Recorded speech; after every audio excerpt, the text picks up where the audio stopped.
Hey, welcome in everyone. This is an original story from Hidden Revenge Family, and it took a turn you truly didn't see coming. Let's get into it. San Diego was pushing 95 degrees that afternoon, and I was the only person on that private stretch of beach wearing a long-sleeve shirt.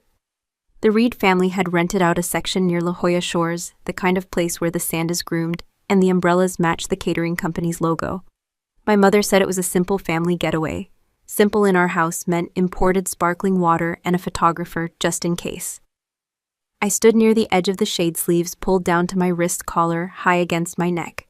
Sweat slid down my spine, but I didn't adjust the fabric. I'd learned to tolerate worse. Jessica, on the other hand, had chosen a red bikini that looked like it had a sponsorship deal. She walked across the sand like it was a runway. A few young Navy officers, fresh uniforms, fresh confidence hovered nearby. Some of them I recognized from base events years ago. Most of them pretended not to recognize me. God, Elena Jessica called out loud enough for everyone to hear. Are you allergic to sunlight now? A few of her friends laughed. They were the polished kind PR consultants, defense contractors' daughters, people who used the word networking like it was a moral virtue. I'm good, I said. Thanks for checking. She tilted her head, smiling the way she does when she smells blood in the water. You know it's a beach, right? Not a monastery. I took a sip of warm bottled water and didn't answer. Silence bothers Jessica more than insults ever could. My father, Colonel Reed, retired, but still walking like the ground owed him respect. Stood a few feet away talking about standards and discipline to a lieutenant who looked about 12. He glanced at me once. Just once. His eyes paused on my sleeves, then moved on like I was a misplaced beach chair. Jessica drifted closer. I could smell coconut sunscreen and expensive perfume. She leaned in and lowered her voice just enough to make it seem private. You could at least try not to look like a walking HR complaint. I'm not applying for anything, I said. Oh, honey, that's obvious. More laughter. Someone opened a cooler. Ice cracked. Music started playing from a portable speaker, something upbeat and forgettable. Jessica stepped behind me. I knew that shift in her energy. I've known it since we were kids, and she'd smile right before pushing me into a pool. Maybe she's hiding a secret, one of her friends said playfully. Tattoo's ex-boyfriend's name. Jessica's fingers hooked into the collar of my shirt before I could move. It happened fast, a sharp tug. The fabric stretched, then slid up over my shoulders. Gasps don't sound dramatic in real life. They're small, quick, like someone sucked in air and forgot how to let it out. The sun hit my back. I didn't turn around right away. I didn't need to. I knew what they were seeing. Scars layered across my shoulders and down my spine. Thick pale lines cutting through old burn marks. Small circular pockmarks near my left shoulder blade. One long, jagged seam that ran diagonally like someone had tried to unzip me and failed. The beach went quiet in that strange way crowds do when they're not sure whether to stare or look away. Jessica burst out laughing. Oh my God, she said loud and bright. I forgot how bad it looks. She stepped to my side so she could see my face. Guys, these are from her being clumsy. You know how some people trip over nothing? Elena takes it to a whole new level. A few nervous chuckles. One of the lieutenants shifted his weight. Another stared too long before snapping his gaze back to the ocean. Remember when she left the service, Jessica went on. Early discharge. Super mysterious. We were all so worried. She put a hand dramatically over her chest. Turns out it's just this. She gestured at my back like she was presenting damaged goods at an auction. The pride of a military family, she said. Reduced to a walking accident report. I bent down, picked up my shirt from the sand, and pulled it back over my head without rushing. My hands didn't shake. I made sure of that. You're unbelievable, she said, almost disappointed that I wasn't crying. No, I replied. I'm just warm. That got a few awkward laughs. Not from her friends, from the officers. Humor makes people feel safer when they don't know what side they're on. Jessica rolled her eyes. You know what's really embarrassing? Dad gave 30 years to the Navy. I'm building an actual career in it. And you, she shrugged. You quit, and now you hide. There it was, the real target. Not the scars, the discharge, the silence. She leaned closer again. You're the only Reed who couldn't handle it. My father cleared his throat but didn't step in. He adjusted his sunglasses instead. I looked at Jessica. Really looked at her. Perfect hair, perfect tan, perfect public narrative. You ever think I said calmly that not everything is for public consumption? She blinked. Oh, please, Don't start with that dramatic secrecy stuff. If it mattered, we'd know. That was the problem. In this family, if it wasn't framed, applauded, and posted, it didn't exist. One of her friends tried to change the subject. Jessica, weren't you telling us about the fleet anniversary gala next week? Jessica lit up immediately. Yes, I'm coordinating the whole thing. Pacific Fleet leadership will be there. Real heroes. She emphasized the last two words and gave me a look. I turned toward the water before I said something that would ruin the catering deposit. That's when I noticed him. An older man standing near the dunes, slightly apart from the crowd, not dressed like a beach guest. Navy blazer despite the heat. Posture straight even at his age. He wasn't looking at Jessica. He was looking at me, more specifically at the area just above my left shoulder where the fabric had shifted before I pulled it down. A small faded tattoo sits there. Most people think it's random ink. It isn't. His hand trembled, not dramatically, just enough to notice. He took one step forward, then stopped as if he wasn't sure whether he had the right. Our eyes met. There was no confusion in his face, no curiosity, recognition. Jessica was still talking behind me about media coverage and honor and serving the narrative. The officers nodded politely. My father laughed at something I didn't hear. The older man didn't smile. He looked like someone who had just seen a ghost walk out of the ocean. And for the first time that afternoon, I felt the heat for a different reason. Let me ask you something. Have you ever been the one who stayed quiet to protect something bigger than yourself, only to be called weak by people who've never carried that weight? If you've ever had your silence mistaken for failure, tell me in the comments. I want to know how you handled it. I kept my eyes on that older man until Jessica's laughter swallowed the moment, and he stepped back into the crowd like he'd never been there. That night I sat at the far end of our parents' dining table, the one made of dark oak that my mother polished like it was a family member. The Reed house overlooks the water, all glass walls, and framed commendations. My father's medals hang in the hallway. Jessica's framed press releases are in the study. There is nothing on the walls with my name on it. Dinner was grilled sea bass, roasted vegetables, and whatever tension hadn't burned off in the sun. Jessica was glowing, not from the beach, from the audience. So the Admiral's office personally thanked our team, she said, swirling her wine like she'd negotiated a peace treaty. They said the coverage improved public confidence by 12%. My father leaned back in his chair, nodding with approval. That's impact. That's how you serve beyond the battlefield. Jessica smiled modestly. She practices that look. And the fleet anniversary gala next week, she continued, is going to be the most polished event they've had in years. Senior Command Defense Partners Media. It'll set a new standard. It already has, my father said. You understand optics, strategy, messaging. That's modern warfare too. I cut into my fish and didn't comment. I've learned that when my father uses the phrase modern warfare, he means whatever makes Jessica look impressive. My mother glanced at me briefly. Elena, how's the marina? She always says it like she's referring to a temporary illness. It's fine, I said. 2 engines came in this week, saltwater damage, both running again. Jessica gave a soft laugh. Riveting, it pays, I replied. My father didn't look at me. You had potential, he said. Still facing Jessica. You were strong in logistics, technical systems. It's a shame you never followed through. There it was, the sanitized version. 5 years ago, I left the Navy with an honorable discharge and a medical file thicker than my patience. Official reason classified reassignment concluded medical complications. Unofficial family interpretation, she couldn't hack it. I've never corrected them. Jessica took a bite of her food and chewed slowly, enjoying the silence. Well, she said not everyone is cut out for pressure. I set my fork down carefully. Pressure isn't the issue. She raised an eyebrow. Then what was... I looked at her for a second longer than usual. Some things aren't mine to explain, she snorted. That's convenient. My father's jaw tightened. Your sister is building credibility inside the Navy. Real credibility. You left. Whatever your reasons were, you don't get to sit back and critique. I didn't critique, I said evenly. You implied it, Jessica cut in. On the beach. About public consumption. If you're suggesting I fabricate anything, I didn't say that either. But you meant it. I leaned back in my chair. If the shoe fits. The air shifted. Jessica's eyes sharpened.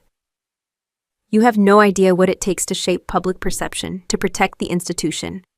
Protecting it, I said, and polishing it aren't the same thing. My father's hand hit the table, not hard enough to break anything, just hard enough to make the glasses rattle. You do not, he said slowly, lecture someone who is actively serving this country. I met his eyes. Finally, I did serve. You left, he snapped. Early, under circumstances you refused to clarify. Your sister is still in the fight. There's something almost impressive about how cleanly he erases 5 years of my life. Jessica folded her hands like she was moderating a panel discussion. Actually, she said lightly, I have some news. Of course she did. The Admiral's office recommended me for promotion, she announced. Senior Communications Strategist. Effective next quarter. My mother gasped softly. Jessica, that's wonderful. My father stood up halfway from his chair before sitting back down again, overwhelmed with pride. That's my girl. Jessica looked at me. I guess hard work pays off, she said. What was the project that tipped it? My father asked eagerly. She smiled. The Pacific incident last spring, the crisis briefings. I drafted the narrative that stabilized the story before it escalated. I felt something cold settle in my chest. The Pacific incident. Radar blackout, operational silence. No official public details released. Jessica continued, there were complications, potential losses. But thanks to our messaging, confidence never dipped. Our messaging. I stared at my plate. That operation, I said carefully, wasn't something you experienced firsthand. She shrugged. I don't need to be on a ship to manage information. That's not what I meant. She tilted her head. Then clarify. I chose my words. Be careful claiming ownership of things you weren't part of. Her smile disappeared. I was part of it, she said sharply. The public-facing side. You weren't there, and you were, she shot back. Silence. My father looked between us. Enough. Jessica leaned forward. You don't get to question my integrity, not when you walked away. I held her gaze. Integrity isn't about who gets the credit. My father slammed his hand down again, harder this time. A fork clattered to the floor. You have no standing to preach about integrity, he said, voice rising. Your sister is dedicating her life to service. You fix boat engines. There it was. The official ranking system of the Reed household. Military PR strategist. Retired colonel. Socially strategic mother. Mechanic. I bent down, picked up the fork, placed it back on the table. I fix systems, I said calmly. Engines mostly. Sometimes things people assume are beyond repair. Jessica let out a dry laugh. Wow. Deep. My father stood up fully this time.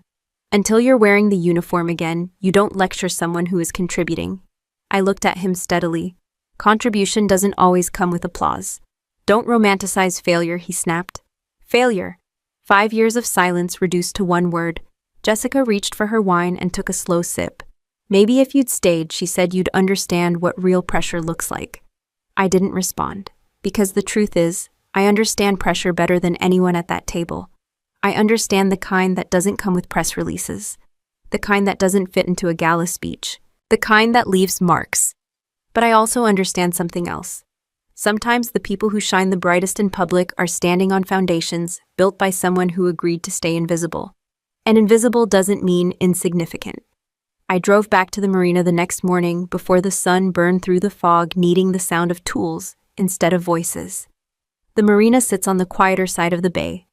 No photographers, no catered lunches. Just chipped paint gulls fighting over scraps and engines that don't care about your family name. I was halfway inside a diesel compartment when my phone buzzed in my back pocket. I ignored it. When it buzzed again, I slid out on the creeper and checked the screen. Unknown number. I almost declined it. Almost. Yeah, I answered. Is this Elena Reed? Depends who's asking. My name is Mark Dalton. I'm calling regarding an outstanding balance connected to a co-signed account. I leaned against the hull. I don't co-sign anything. Ma'am, your name is listed as secondary guarantor on a private line of credit. Opened 18 months ago? That got my attention. What kind of credit? I asked. High-limit lifestyle financing. The primary account holder is Jessica Reed. Of course she is. I didn't sign anything, I said flatly. There is documentation, he replied. Electronic authorization. I closed my eyes for a second. Jessica has many talents. Subtlety is not one of them, but manipulation. That's a hobby. I'll need copies, I said. Everything. We can forward the documentation to your email. Do that. I hung up and stared at the boat in front of me. The engine parts were lined up neatly, predictable, logical. If something breaks you, trace the cause. Families aren't built that way. An hour later, the documents hit my inbox. My name was there, digital signature, date stamp, consent language. The signature looked like mine if you glanced quickly. If you didn't know how I loop my R's. The debt wasn't small. It wasn't missed a few payments small. It was sell a house small. Luxury travel, designer purchases, event hosting expenses, private club memberships, charges that screamed image management. Jessica didn't just live well, she lived expensively, and she'd used my name as backup collateral. I printed everything and drove straight to my parents' house. My mother answered the door. She looked surprised, which told me she wasn't expecting me yet. "We were just about to call you," she said carefully. "That's convenient," I replied, walking past her into the foyer. Jessica was already in the living room, laptop open, phone in hand. My father wasn't home. "Perfect," Jessica said brightly. "We were hoping you'd stop by." I laid the printed documents on the coffee table. "Explain." Jessica barely glanced at them. "It's temporary. You forged my authorization." She rolled her eyes. "Don't be dramatic. It was a shared family credit extension." "I don't share credit extensions." My mother stepped in quickly. "Elena, sweetheart, we didn't want to burden you. It's just cash flow timing. Jessica has professional obligations. Appearances matter in her field. Not at my expense." Jessica closed her laptop and leaned back. "You weren't using your credit. That's not how consent works." She waved a hand. "You're not exactly building an empire." I let that pass. "How much?" I asked. My mother hesitated. Jessica didn't. "About 800,000. The number hung in the room like a bad smell. "You owe nearly $1 million, I said slowly, "and you thought looping me into it without permission was acceptable. It's strategic," Jessica snapped. "I have promotion momentum. Once that's locked in, bonuses increase. Media exposure increases. Speaking fees. It snowballs, and if it doesn't," she didn't answer. My mother cleared her throat. "There is another solution." "Of course there is." She pulled a folder from the side table. "Legal documents, property transfer forms, the beach house, our grandfather's house, the one place in this family that doesn't feel staged." "You want me to sign over my share?" I said. "It simplifies liquidation," my mother replied quickly. "We can sell it, cover the debt, protect Jessica's career before any creditors escalate. And my half?" "You don't need it," Jessica said. "You live in a rental near a boatyard." I stared at her. "That house isn't an asset to me," she continued. "It's sentimental clutter." "To you," I said. She shrugged. "Grow up." I flipped through the paperwork. There it was. Clean, efficient. If I signed, they could list the property immediately. "What happens if I don't?" I asked. Jessica's jaw tightened. My mother stepped forward, softer now. "Elena, we're trying to prevent embarrassment. If creditors start digging, questions will come up. About accounts. About history." "Whose history?" Jessica reached into her bag and pulled out her phone. She tapped the screen and turned it toward me. Photos of my back, from the beach, zoomed in. "You see what I see?" she said sweetly. "Unstable behavior, self-inflicted trauma, early discharge, refusal to explain circumstances. It's not hard to build a narrative." My stomach didn't drop. It went still. "You're threatening to declare me mentally unfit," I said. She tilted her head. "I'm protecting the family, with lies, with strategy." My mother spoke carefully. "If there were concerns about your mental stability, it could complicate property ownership. A court might appoint oversight. You're suggesting I'm incompetent." "I'm suggesting," Jessica said, "that those scars tell a story. And if you won't tell it, someone else can." There it was, the escalation. "You're going to tell a lawyer I hurt myself," I said. Jessica didn't flinch. "I'm going to tell them you were unstable before you left the service. That's why you won't talk about it." I stepped closer. "You have no idea what you're touching." She smiled. "Neither do you." I gathered the papers calmly and put them back in the folder. "I'm not signing anything today." Jessica's expression hardened. "Elena, don't be difficult." "Difficult would be reporting identity fraud," I said. "This is restraint." I walked toward the door. "Think about your future," my mother called after me. "I am," I replied without turning around. Back at the marina, I worked until my hands ached. Metal doesn't manipulate you. It either functions or it doesn't. Near closing time, one of the dock workers handed me an envelope. "Came for you," he said. No return address. It was black. No stamp. No postage mark. Someone had delivered it by hand. I opened it slowly. Inside was a single sheet of paper. One sentence. The tide is rising, Hawk. I didn't breathe for a second. Hawk. No one here knows that call sign. No one in my family knows it. Only a handful of people ever did. I folded the paper carefully and slipped it into my pocket. Jessica thinks she understands leverage. She doesn't, because if the tide is rising, it's not coming for me. I read that sentence 3 times under the marina lights before folding the note and slipping it into my jacket. 3 nights later, I stood in the service corridor of the Pacific Fleet Anniversary Gala, wearing a black catering uniform, with my hair pulled tight at the back of my neck. Jessica had called me personally. "You want to understand hard work," she'd said. "Come help at the gala. Maybe it'll remind you what contribution looks like." I knew it wasn't about labor, it was about positioning. The event was held at a waterfront hotel overlooking the bay. Flags lined the entrance. A string quartet played near the main ballroom doors. Officers in dress whites moved through the lobby like polished statues. Civilian guests floated beside them in gowns and tailored suits. Inside the service hallway, everything smelled like starch and ambition. A catering manager handed me a tray of champagne flutes. "Keep moving, smile. Don't engage unless spoken to." I almost laughed. That part I've mastered. When the ballroom doors opened, light spilled across marble floors and gold-trimmed tables. Giant screens displayed historic fleet footage.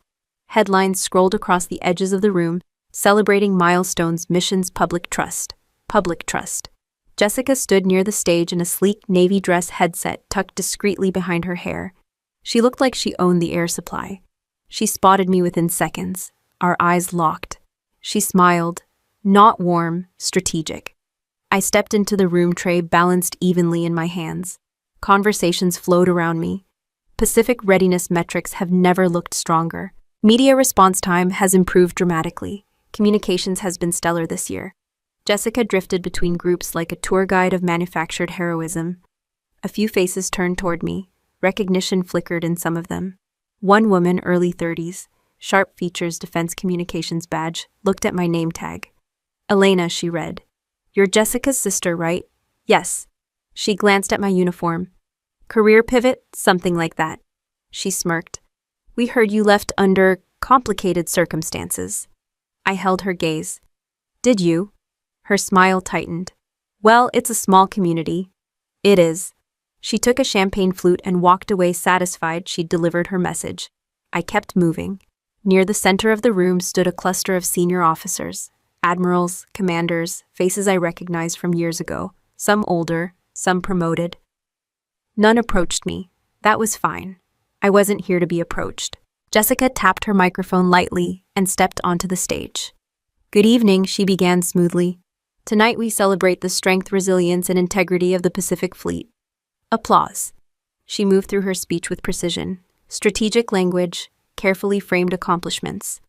Mentions of crisis navigation and decisive internal coordination.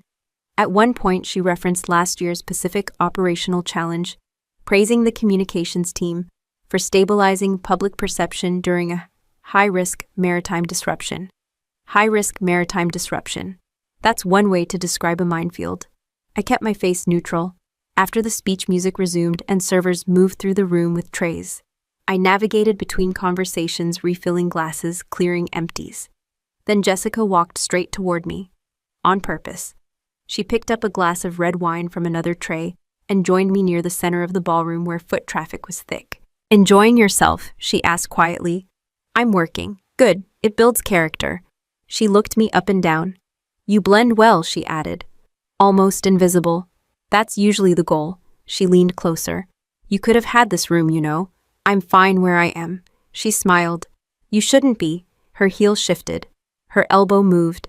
The wine tipped. It spilled directly down the front of my uniform. A full glass. Gasps again. Louder this time. Jessica jumped back theatrically. "Oh my God, Elena. What are you doing?" I stood still as red liquid soaked into black fabric. "You walked into me," she said sharply. Voice raised now. "Can you focus for 5 minutes?" The music faltered. Heads turned. The room went quiet in waves. "I was standing still," I said evenly. She laughed incredulously. "Of course you were. Just like you were standing still in your career." a few uncomfortable chuckles from the edges. She turned slightly so her voice would carry. I try to help you. I bring you here to learn. And you can't even manage a tray without causing a scene. I didn't drop the tray. She lowered her voice for half a second. Don't embarrass me. Then she raised it again. You know what the problem is, she said, projecting now. You've always been fragile. I felt every eye in the room. Physically, she continued, gesturing vaguely toward my back, and apparently mentally. A ripple moved through the crowd. I mean, look at you, she said. You left the service early, you hide behind long sleeves. You refuse to explain anything. And now this. She shook her head dramatically. You're a liability. There it was, the word, not sister, not veteran, liability. I set the tray down on a nearby table carefully. I'm covered in wine, I said calmly. Not incompetence. She scoffed.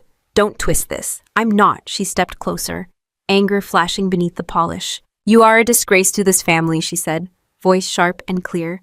Dad gave his life to this institution. I'm building mine inside it. And you quit, you hide, you make us look weak. The word hung there, weak. She wasn't finished. You're damaged, she said louder now, inside and out. The ballroom felt smaller. Some of us actually have the strength to serve, she added. Not everyone survives the pressure. Survives. Interesting choice. I met her eyes. For someone who talks about service, I said quietly. You're very comfortable humiliating your own blood in public. She smiled coldly. Maybe if you had any honor left, I wouldn't have to. The anger in the room shifted. Not toward me, toward her. Because even in a room built on image, there's a limit. And she had just crossed it. I didn't raise my voice. I didn't defend myself. I simply stood there, wine staining my uniform, and looked at her without flinching.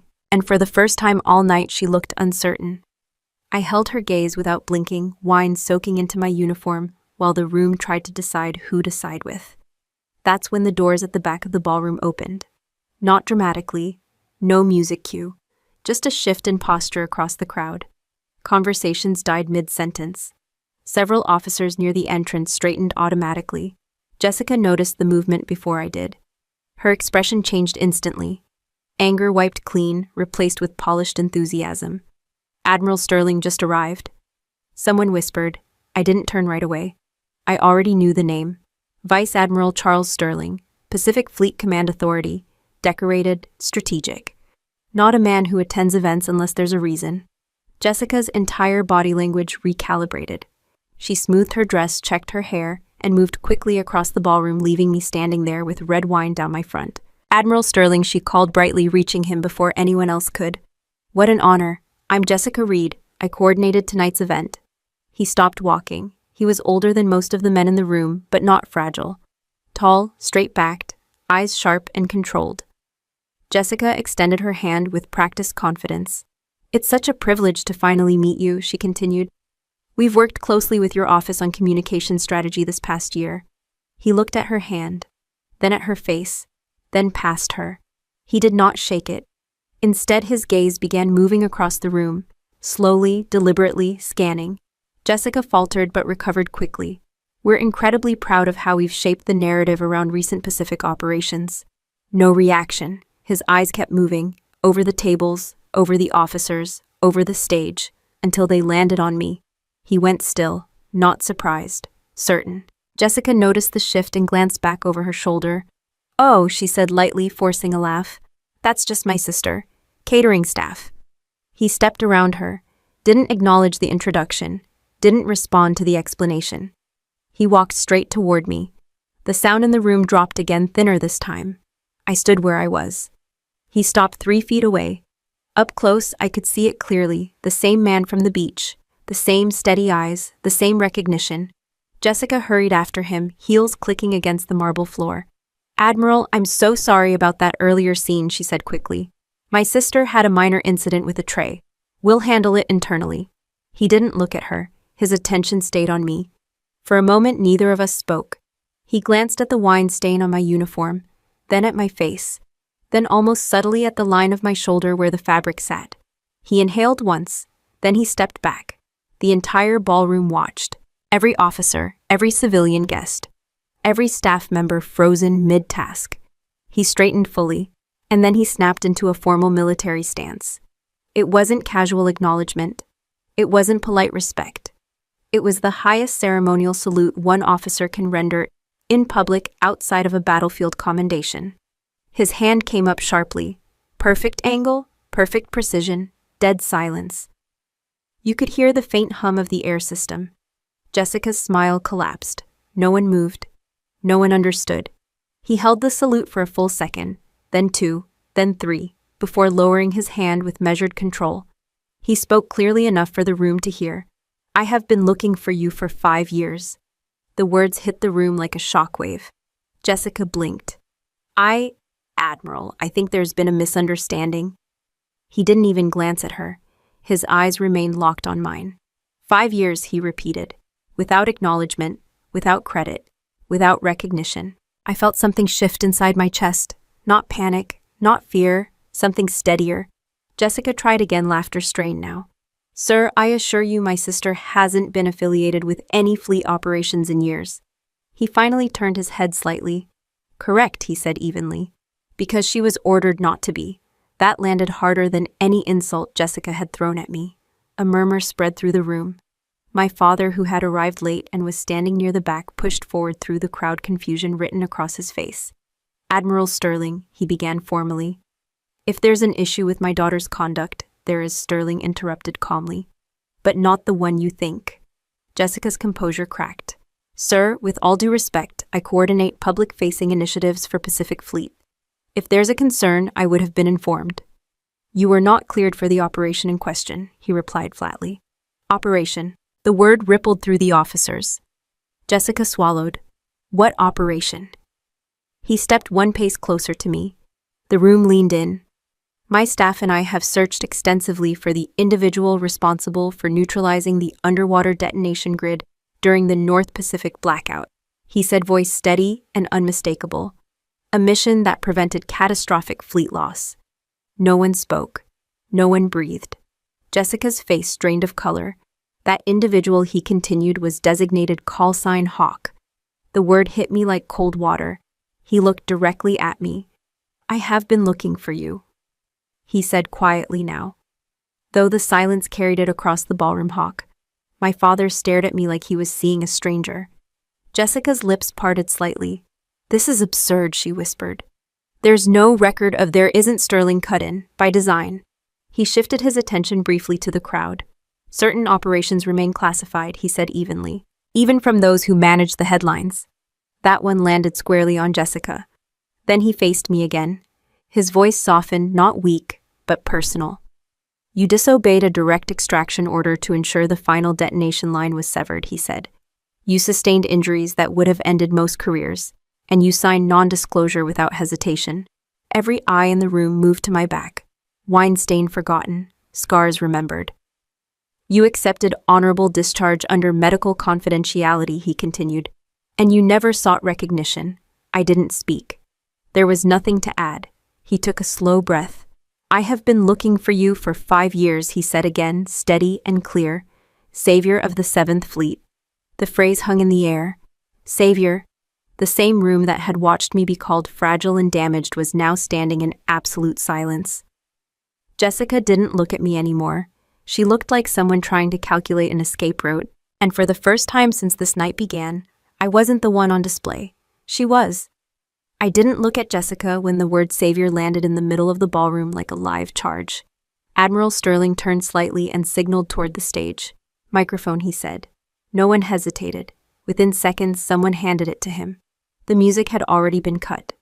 The screens behind the stage were paused on a loop of polished fleet imagery that suddenly felt incomplete. He stepped up slowly, not rushed, not dramatic. Controlled.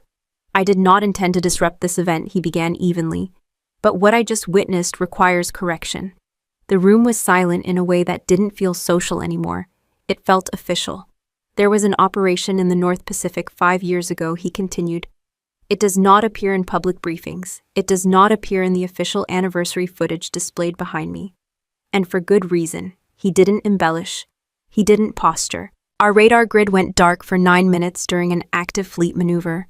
Simultaneously, an underwater detonation network was triggered beneath a primary carrier group. A few officers in the room stiffened. Jessica stood frozen near the center aisle, hands clasped too tightly. The mines were not drifting relics, he said. They were synchronized, hardwired, designed to detonate in sequence. He paused just long enough for the math to register. If that grid had gone off, he continued calmly, we would not be celebrating tonight. The ballroom air felt heavier. Our primary dive unit was compromised during initial assessment. Visibility was near zero. Electrical interference made remote disruption impossible. He let that sit. So a technical operations specialist volunteered. He didn't say my name. He didn't need to. She entered the water alone. My father's face had gone pale. She navigated a live detonation field manually. Sterling continued, identifying and severing trigger lines by touch. Someone near the back whispered, "That's impossible." He heard it. "It is highly improbable," he corrected. Which is why it worked. A faint ripple moved through the officer's recognition. Understanding. She disabled 7 primary triggers, 6 secondary links, and 1 failsafe sequence that had not been detected by our systems. 7, 6, 1. I hadn't counted them in years. Our extraction order was issued when a secondary charge activated unexpectedly, he said. She was instructed to surface immediately. His eyes shifted briefly toward me. She did not. The room held its breath. She remained until the final wire was cut. The silence turned dense. The detonation that followed was partial, he continued. A proximity blast from a triggered mine approximately 12 meters from her position. 12 meters. Close enough. Shrapnel penetrated her back and shoulder, he said. Concussion impact. Water displacement trauma. She lost consciousness underwater. My mother covered her mouth. I didn't look at her.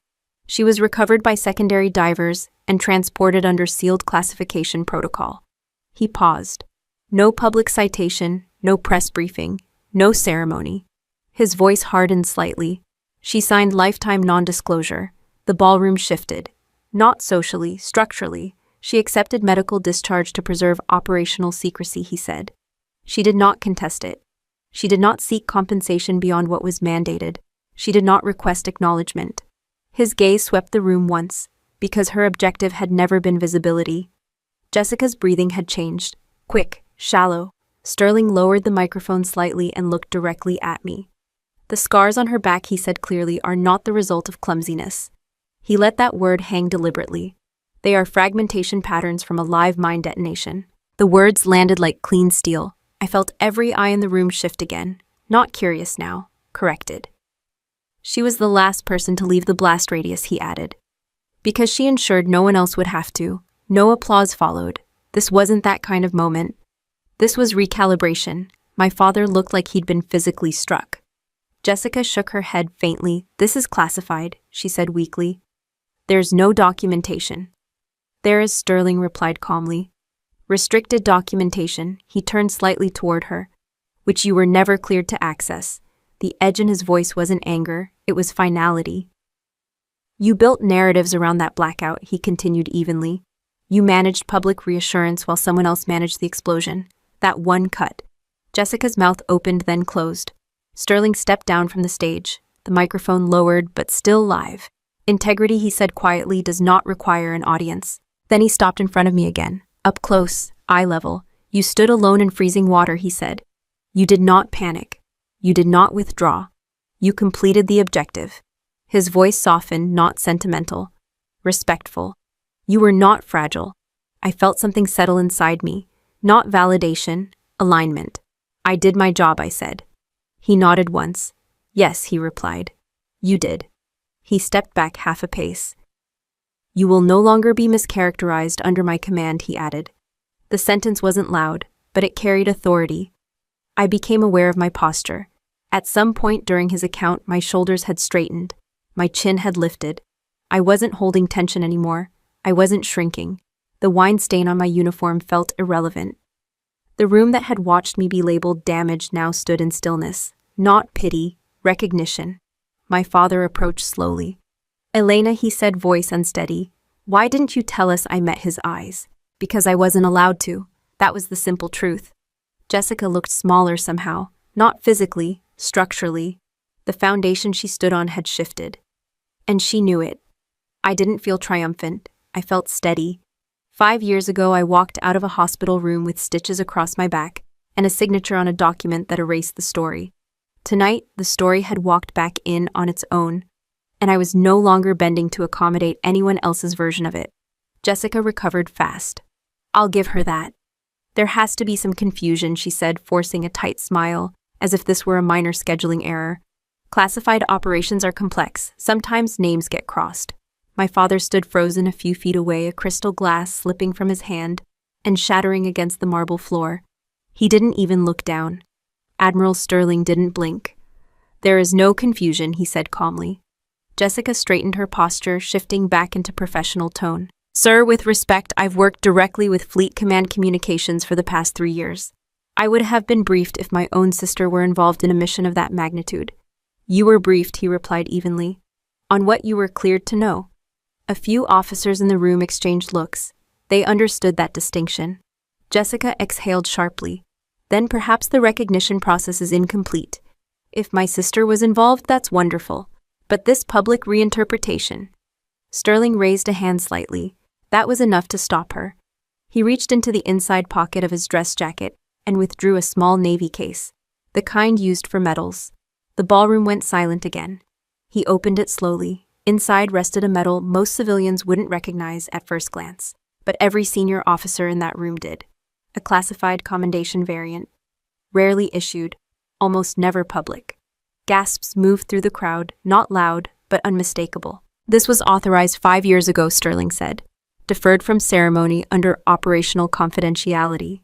He stepped closer to me and held it in both hands, for extraordinary valor in direct protection of United States naval assets under imminent threat. My father looked like he was trying to process an entirely new version of reality. Jessica swallowed. If that's real, why was it never documented publicly? Because public documentation would have exposed the method of defense, Sterling replied, which would have compromised future operations. He closed the case and handed it to me. I didn't look at it right away. Instead, I felt the weight of it in my palm. 5 years condensed into a single object. Then Sterling reached into a leather folder handed to him by one of his aides. He removed several sealed documents, medical reports, he said evenly, surgical summaries, impact analysis. He didn't hand them to me. He handed them to my father. My father's hands trembled as he took them. The fragmentation patterns align precisely with underwater mine detonation at close proximity, Sterling continued. Not self-inflicted injury, not negligence, combat trauma. Jessica's face had lost its color completely. This is inappropriate, she said, voice tight. This is a private family matter being dramatized in a professional setting. Sterling turned to her fully for the first time. Integrity, he said calmly, is never inappropriate. She opened her mouth again. He didn't raise his voice, but the next sentence cut through the room like a blade. You're proud of your press briefings, he asked. She didn't answer. You're proud of your headlines, your narrative control. Her jaw clenched. They are worthless, he said evenly, if compared to the silence your sister maintained to protect the fleet. The word worthless echoed harder than any insult she'd thrown at me. He took one step closer. You polished a story, he continued. She prevented a funeral. No one in the room moved. Jessica looked around, searching for support. There was none. And then the ballroom doors opened again. This time, the sound was heavier. 2 uniformed members of the Naval Criminal Investigative Service stepped inside, accompanied by a military police officer. They moved with quiet authority. The music system was already off. There was nothing to mask the shift. Jessica turned toward them, confusion flashing across her face. What is this? She demanded. One of the agents spoke clearly. Jessica Reed. Yes. You are under investigation for misappropriation of government funds and fraudulent expense allocation connected to official communications budgets. Her face went blank. That's absurd, she said instantly. All expenditures were approved. Not when redirected to personal credit accounts, the agent replied. The words landed. My father looked from them to Jessica in disbelief. This has to be some mistake, he said. The agent continued calmly. Financial tracing indicates government communication funds were rerouted through vendor contracts tied to private lifestyle charges. Jessica shook her head. I manage allocations. That's part of my role. You exceeded your authorization, the agent said. The room understood now. The lifestyle, the debt, the urgency, the pressure to liquidate the beach house. Jessica's eyes snapped to mine. You did this, she whispered. I didn't smile. I didn't gloat. I didn't forge your spending reports, I said evenly. Her breathing quickened. You had no access. I didn't need access. That part was true. When the creditor called me about the fraudulent cosign, I didn't just demand documentation. I forwarded everything to someone who knew how to follow money properly, quietly, without headlines. Sterling didn't look surprised. He looked prepared. The agent stepped closer. You'll need to come with us, one said. Jessica pulled back. In front of everyone, yes. That word carried the same weight she'd tried to use against me earlier. Public, visible, unavoidable. My mother began crying softly. My father didn't speak. The agents guided Jessica toward the exit. She didn't fight, but she didn't look defeated either. She looked shocked that consequences had weight. When the doors closed behind them, the ballroom stood suspended in silence. Sterling turned back to me. There will be formal proceedings, he said quietly, but that is no longer your burden. I nodded once. My father stepped forward slowly. Elena, he began, voice uneven. Why didn't you ever tell us about any of this? I looked at him. Would you have listened? I asked. He didn't answer, because he knew. The room began to shift, conversations restarting cautiously, but something fundamental had changed. The hierarchy had cracked. Sterling glanced at me again. You left the service quietly, he said. What have you been doing since I slipped the metal case into my pocket? Fixing engines, I said. He gave me a look that suggested he knew that wasn't the whole story. It scales, I added. He raised an eyebrow slightly. I don't work alone, I said. The marina is just one site. My father looked confused. What do you mean? I met his eyes calmly. I own the largest independent ship repair company in Southern California, I said. Through a holding representative. Silence again. You're joking, he said. I don't joke about revenue. Jessica had once called me a mechanic like it was an insult. Turns out mechanics understand systems better than most, and some of us don't need headlines to build empires. I woke up before sunrise and drove straight to the beach without checking my phone. The air was cooler than it had been all week. The kind of quiet morning San Diego only gives you if you show up early enough. I parked near the same stretch of sand where everything had started and walked down without shoes. This time I wasn't wearing long sleeves, just a dark tank top. The scars across my back caught the early light. Pale lines against tan skin, uneven, permanent. I didn't try to hide them. I stood facing the water, hands in my pockets, listening to the waves roll in and pull back out. No music, no speeches, no curated narratives, just water. Footsteps approached behind me. I didn't turn right away. I knew who it was. My mother's voice came first, soft, already breaking. Elena. I turned slowly. They looked older than they had the night before. My father's posture had changed. Not collapsed, just less certain. My mother's eyes were red. We've been trying to call you, she said. I know. We needed to see you. You are. They both glanced at my back. This time they didn't look away quickly. My father cleared his throat. We didn't know, I know. That's not an excuse, he added quickly. But it's the truth. I held his gaze. You didn't ask, I said. He didn't deny it. My mother stepped closer. We thought you were protecting yourself. We thought you were embarrassed. Jessica always said a lot of things. She nodded weakly. We were proud of her, my father said. She was visible, successful. It was easy to see. And I wasn't. He swallowed. No, he admitted. The honesty would have meant something years ago. Now it just felt late. We were wrong, my mother said, tears sliding down her face. We let her narrative become the only one in the house. You let it become the truth, I corrected gently. My father looked at the ocean, then back at me. I spent my career believing service was defined by rank and recognition, he said. Last night proved I missed something. Service isn't loud, I said. It's consistent. He nodded slowly. I should have defended you, he said. Yes, I replied. No anger in my voice. Just fact. When she mocked you, he continued, voice tightening when she questioned your discharge. I should have stopped it. Yes. My mother stepped forward and touched my arm lightly. Can you forgive us? There it was, the question everyone asks when consequences show up. I looked at both of them carefully. Forgiveness is simple to say and complicated to live. I'm not angry anymore, I said. Relief flickered across their faces. But that doesn't mean nothing happened. They both went still.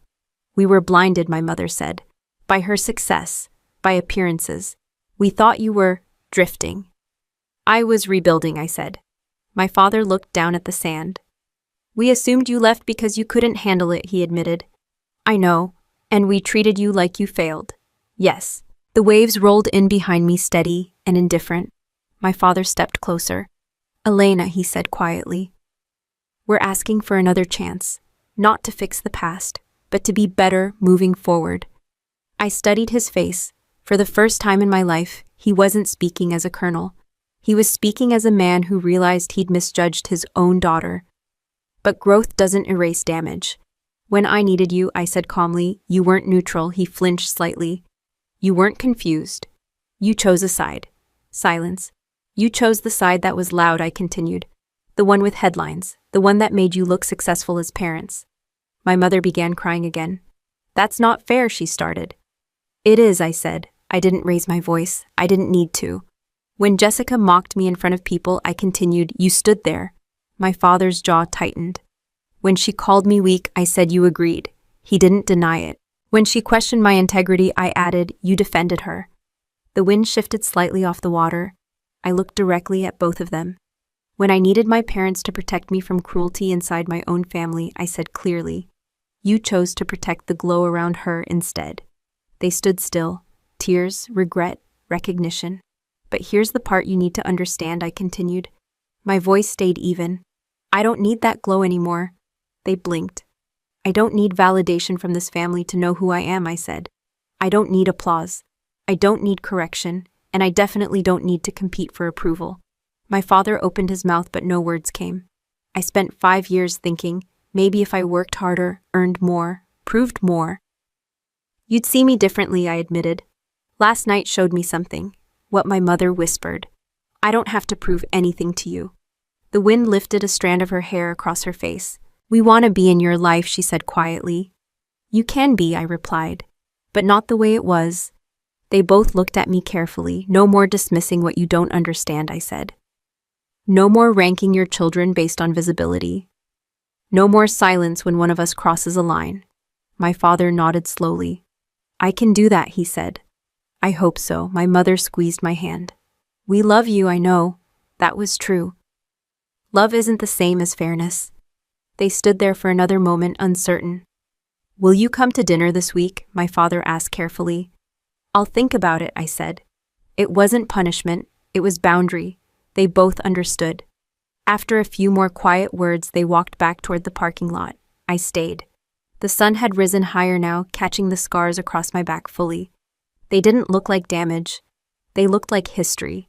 And for the first time, I wasn't carrying the weight of how my family defined me. I was standing exactly where I chose to stand.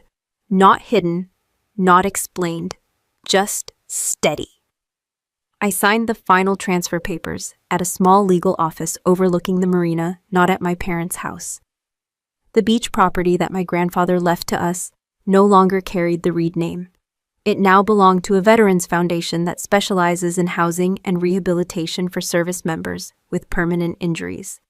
Adaptive access, long-term care support, job retraining programs, real work, not symbolic ribbon cuttings. The director of the foundation sat across from me reviewing the documents one last time. This is a substantial donation, she said carefully. Are you certain? Yes. You could sell it privately and generate significant return. I've generated enough return. That part wasn't arrogance, it was math. The marina location people think is my main operation is just one of 6 facilities. Ship repair, retrofit structural rebuilds, commercial contracts, government bids, quiet growth, clean books, no press releases, no gala speeches, just delivery. We finalized the transfer with signatures and a handshake. Your grandfather would be proud, she said. Maybe, I replied.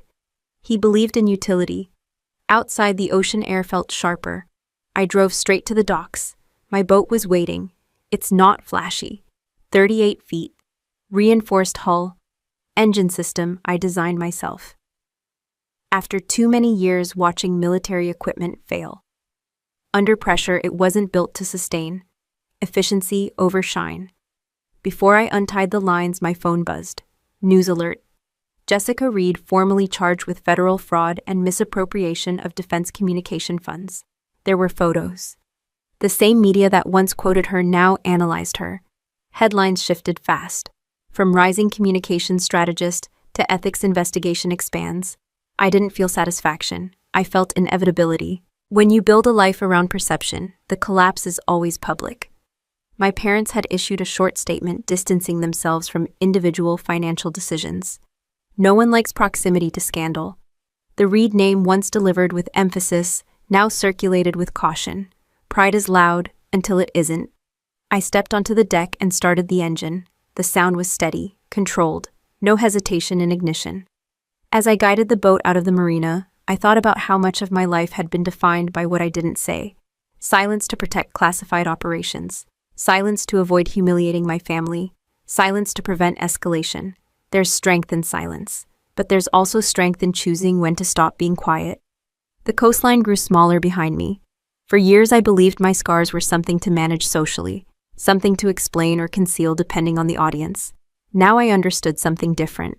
They were proof of survival, proof of decision-making under pressure, proof that when the moment demanded commitment, I didn't retreat.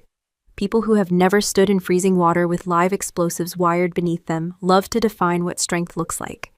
They call visibility bravery. They call volume leadership. They call applause validation. They're wrong. Strength is consistency when no one is watching. Integrity is action when no recognition follows. I adjusted course slightly and let the boat cut clean through open water. Jessica will face trial. She will answer questions without a curated script. And maybe for the first time, she will understand what it feels like to stand exposed without narrative control. My parents will have to sit with the reality that success measured only in headlines collapses quickly. They will have to rebuild their identity without ranking their children. That part isn't my responsibility anymore. I don't hate them. I don't need to. Distance is sometimes cleaner than revenge. The sun was higher now, reflecting off the water in steady patterns. I stood at the helm in a tank top, whined against my shoulders, scars fully visible. No shame, no explanation, just history. There's something else I've learned. Scars are not evidence of weakness. They are maps of battles you survived. They are reminders of choices made when retreat was easier. They are proof that you were there. Don't ever allow people who have never stepped into your battlefield to define your value. Not your family, not your colleagues, not the crowd. If you've ever been underestimated because you chose silence over spectacle, I want to hear from you. If you believe integrity matters more than rank, more than image, more than applause, then subscribe and share your story below. Because the world doesn't need more polished narratives. It needs more people who stand steady when the tide rises. I didn't stay quiet for 5 years because I was broken. I stayed quiet because I understood the assignment. There's a difference. A lot of people watched what happened at that gala and said the same thing. Why didn't you just tell your family earlier? It sounds simple, it sounds logical, but strength isn't always loud, and discipline isn't always visible. When I signed that non-disclosure agreement after the operation, I wasn't protecting myself. I was protecting sailors who would never know my name. I was protecting a system that only works if certain details never leave the room. Silence in that context wasn't weakness, it was structure. The problem is in everyday life, people don't understand that kind of silence. They assume if you don't defend yourself publicly, you don't have a defense. That's wrong. There are 3 kinds of silence. The first kind is fear. That's when you don't speak because you're afraid of losing approval, comfort, or belonging. I've been there too. When Jessica mocked me at family dinners years ago, I stayed quiet because pushing back would have made me difficult. That kind of silence shrinks you. The second kind is strategy. That's when you don't speak because timing matters more than volume. That's the silence I carried in uniform. You don't broadcast your position when you're still in the field. The third kind is discipline. That's when you could speak, you could expose everything, you could correct the narrative immediately, but you choose not to because the mission is bigger than your ego. For 5 years, I chose discipline. But here's the part people miss. Silence only works if you control it. The moment someone else starts using your silence as evidence against you, it stops being discipline and starts becoming a liability. That's the line I had to learn. When Jessica turned my scars into gossip, when she questioned my integrity publicly, my silence stopped protecting something bigger. It started protecting her comfort. And that's not the same thing. If you're watching this and you're the quiet one in your family, the quiet one at work, the quiet one in the room, ask yourself something honestly. Are you silent because you're strong? Or are you silent because you're afraid of confrontation? There's no shame in admitting the difference, but you need to know which one you're operating from. If your silence is discipline, keep building, keep stacking skills, keep improving your financial position, keep strengthening your body and mind. Let your foundation grow quietly. If your silence is fear, you need to adjust, because people will always test the quiet person first. Here's what I've learned. Not everyone deserves your story. You don't owe detailed explanations of your trauma to relatives who only ask out of curiosity. You don't owe career justification to people who don't pay your bills. You don't owe vulnerability to those who have already shown you they don't handle it with respect. Information is leverage. Once you give it away, you don't control how it's used. That doesn't mean isolate yourself. It means be selective. Another thing, stop documenting every win. We live in a culture that rewards visibility. Promotions get posted, new houses get posted, relationships get posted, even gym progress gets posted. But attention is not the same as achievement. If your entire sense of validation depends on other people reacting to your progress, you will always be emotionally unstable. Build something that doesn't require applause. Build a skill that can't be taken away because someone unfollowed you. Build financial literacy. Build emotional regulation. Build physical endurance. Those don't trend, but they compound. There's also a practical side to this. If you are working on something important, whether that's paying off debt, changing careers, leaving a toxic relationship, starting a business, consider keeping it quiet until it's stable. Announcing goals feels good. Executing goals feels better. And here's something most people don't like to hear. The loudest person in the room is usually the least secure. Jessica needed constant reinforcement because her identity was tied to perception. When perception cracked, she had nothing underneath it. I had something underneath. That's the difference. You don't need everyone to know what you're building. You just need to know. But remember this clearly. Silence should never cost you your dignity. If someone is actively misrepresenting you at work, in your family, in your social circle, you have every right to correct it. Calmly, clearly, without drama. Correction doesn't require rage. It requires clarity. I didn't scream at the gala. I didn't insult Jessica. I stood still. And when the truth came out, it didn't need embellishment. That's the power of preparation. If you live clean, if you build honestly, if your books are in order, if your story is consistent, exposure becomes your ally. So here's the lesson I want you to take with you. Silence is power when you choose it. It becomes weakness only when you let someone else weaponize it.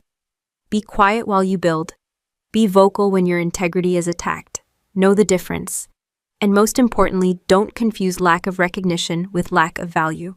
Some of the strongest people you will ever meet are the ones who did what needed to be done without asking for credit. If that's you, keep going. Just make sure your silence serves you, not the people who benefit from it. After everything came out, people expected one of two reactions from me, either total forgiveness or total exile.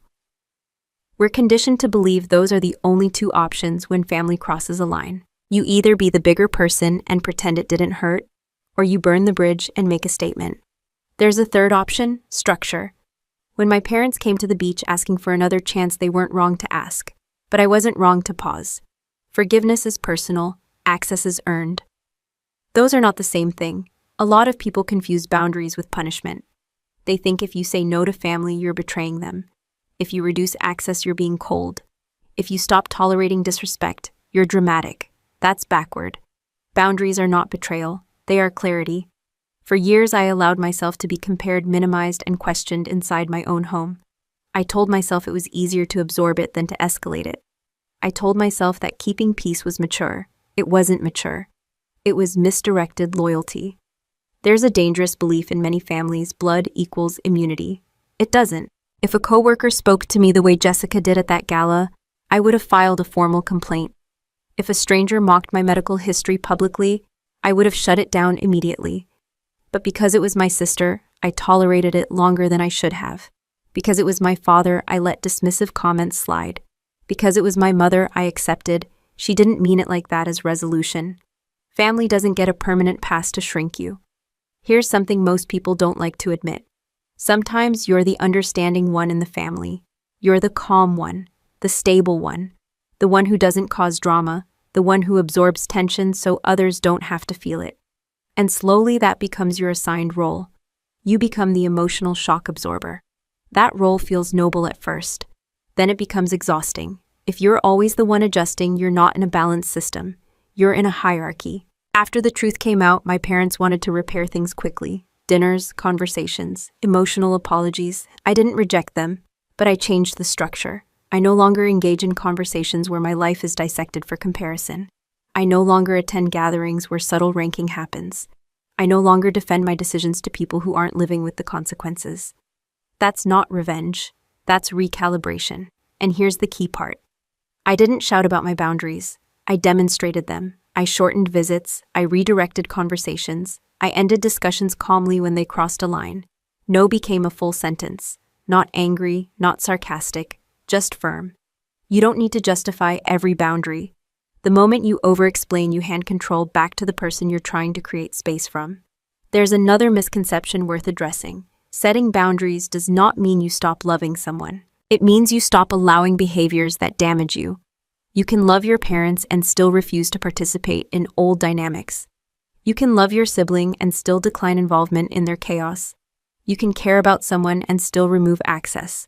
Access is privilege, not obligation. If someone repeatedly minimizes your achievements, mocks your pain, or weaponizes your past, you are not required to offer unlimited emotional availability. And here's something practical. If you are financially dependent on someone, your boundaries will always feel fragile. Independence strengthens boundaries. That doesn't mean you need to be wealthy. It means you need stability, a steady income, a place to live that you control. Savings, options. The more options you have, the easier it is to say no without fear. When I told my parents I didn't need their glow anymore, it wasn't emotional. It was structural. I didn't rely on their approval, their money, or their network. That changes everything. If you're in a situation where you can't yet enforce boundaries safely, focus first on building stability, education, skill development, financial literacy, emotional resilience. Boundaries without backup are just wishes. Boundaries with structure are policy, and policy doesn't require permission. There's also something important about tone. You don't need rage to set limits. Rage feels powerful in the moment, but it often gives the other person a reason to dismiss you as unstable. Calm firmness is harder to argue with. When I told my father he chose the glow over me, I didn't yell. I didn't insult him. I stated a fact. Facts are difficult to refute. That's how you shift power without escalating chaos. Here's a test for you. When you leave interactions with someone, do you feel smaller or steady? If you consistently feel smaller, something needs to change. You are not required to keep earning a seat at a table you were born into. Respect is not inherited. It's practiced. And if it's not practiced, access changes. That's not betrayal, that's adulthood. The strongest people I've met are not the ones who dominate conversations. They're the ones who know exactly where their limits are and enforce them without apology. So if you're struggling with guilt about pulling back from someone who shares your last name, hear this clearly. You are allowed to grow beyond roles assigned to you as a child. You are allowed to step out of comparison. You are allowed to protect your peace, even if it disappoints someone. And you are absolutely allowed to love people from a distance that keeps you intact. Boundaries don't destroy families. Unaddressed disrespect does. Choose structure, choose clarity, and don't confuse self-respect with disloyalty. While people were busy debating my scars, I was building infrastructure. That's the part no one talks about. For 5 years, most of my extended family thought I ended up at a small marina fixing engines because I couldn't handle military pressure. They saw grease on my hands and assumed decline. They didn't see the contracts. They didn't see the spreadsheets. They didn't see the ownership structure. And that was intentional. There's something powerful about being underestimated. It buys you time. Jessica built visibility. I built systems. Visibility is fragile. Systems are scalable. When I left the service, I didn't spiral. I assessed. I asked one simple question. What do I know that most people don't? I understood marine systems under stress. I understood what fails when equipment is pushed beyond design. I understood response time redundancy, structural reinforcement. So I started small, one repair dock, one used lift, 2 hired technicians. I reinvested everything. No flashy upgrades, no personal lifestyle expansion, no sudden change in zip code. I studied business law at night. Not for a degree, for leverage. I learned contract negotiation, insurance structures, liability shields, tax strategy. None of that is glamorous. All of it compounds. Here's the truth most people ignore. If you want freedom, you need control over your income. Not status, not followers, not applause. Income. I didn't want to win arguments at family dinners. I wanted to remove myself from ever needing approval to make decisions, so I built quietly. And here's something I want you to understand clearly. Comparison will slow you down faster than failure. Jessica's life looked impressive. Travel, media mentions, command access, exclusive events. If I had measured myself against her highlight reel, I would have felt behind. But I wasn't building a highlight reel. I was building margin. Margin in finances, margin in reputation, margin in optionality. When you build for stability instead of attention, you move differently. You negotiate differently. You walk away from bad deals faster. You don't panic when someone disapproves. Let me give you something practical. If you feel underestimated right now, do not respond emotionally. Respond structurally. Improve your skill stack. Ask yourself, what can I learn in the next 12 months that increases my earning power by 20%? Not overnight, 12 months. Skills compound like interest. Emotional reactions don't. Another thing, understand money, not just earning it, managing it. I've met highly intelligent people who sabotage themselves because they don't understand debt structures, credit leverage, or tax obligations. Jessica didn't fail because she wasn't smart. She failed because she confused access with ownership. She had proximity to power, but not control over it. If your lifestyle depends on maintaining an image, you are vulnerable. If your lifestyle is funded by assets that generate consistently, you are stable. Those are not the same thing. When I revealed that I owned the largest independent ship repair operation in the region, it wasn't to embarrass anyone. It was to remove the last false narrative about me. Failed mechanic. No, strategic operator. And here's the part most people overlook. I didn't build that company to prove anyone wrong. I built it because I needed direction after the military. If your motivation is revenge, you will burn out. If your motivation is structure, you will scale. You don't need to announce every phase of growth. In fact, don't. Early exposure invites early opinions. Opinions drain energy. Energy should be spent on execution. There's also discipline in staying boring. For years, I drove the same truck, lived in the same modest place, wore the same work clothes. People underestimate consistency. They assume no visible change means no growth. Meanwhile, I was acquiring docks, upgrading equipment, signing municipal contracts. Quietly. If you want to win permanently, you need 3 things. First, skill depth. Be so competent in your domain that you can't be easily replaced. Second, financial literacy. Understand cash flow. Understand liability. Understand risk. Third, emotional control. You cannot build long-term stability if you react to every slight. When Jessica insulted me publicly, it would have been easy to explode. But emotion is expensive. Control is profitable. Here's something else I've learned. The world will test you before it respects you. If you stay consistent under pressure, your reputation compounds the same way your skills do. People begin to associate your name with reliability, and reliability pays. Not always immediately, but permanently. I don't need to dominate rooms. I need to control outcomes. There's a difference. If you are currently the quiet one in your circle, the one others assume is behind, let them think that. Use the time. Use the underestimation. Build assets, build discipline, build systems. And when the moment comes to reveal what you've built, let it be clean. No bragging, no revenge speech, just clarity. Success isn't loud, it's sustainable. And sustainable always outlasts spectacle. You don't need applause to be powerful, you need structure. You don't need validation to move forward. You need direction. And you don't need to win arguments. You need to win your life. So build quietly, execute consistently, and when you finally step into open water, make sure it's because you chose to, not because someone pushed you there. Final note. This story is a work of fiction, but the valuable lessons we discuss are entirely real and continue to happen to many people every day. If this style isn't for you, that's perfectly okay. Please feel free to look for other content that better suits your needs.